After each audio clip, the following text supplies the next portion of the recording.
Today, the students and staff at Dr. George Ferguson School said goodbye to their tiny teachers as the Roots of Empathy program came to a close. The program began in the fall when an instructor would come into the classroom and teach students about the stages of infant growth. Then once every month, a mom and her baby would also come into the classroom. This allowed students to experience what they're learning about in the lectures.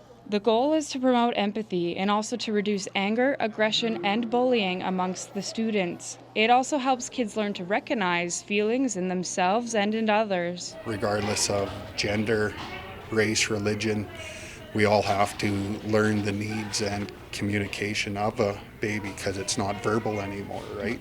And regardless of language. So it was great. One parent of a tiny teacher is also an educator in a local school and signed on because she saw a great benefit in the program.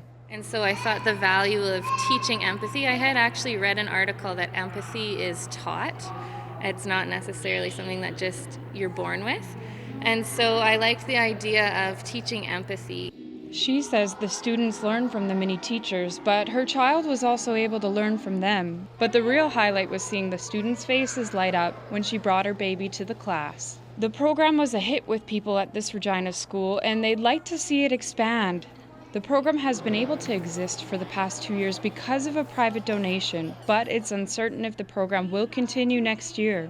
We're in partnership with the Early Learning Center, and they are actively looking for funding for us. The program currently doesn't have long-term sustainability due to funding concerns, so we've done things like fundraising and rely on personal donations. If they can raise the money, a new set of students will get to learn from new tiny teachers. But if they don't, the program will not continue.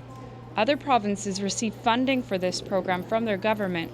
But for now, the people in Saskatchewan are finding ways to grow empathy on their own. Kendall, Latimer, CBC News, Regina.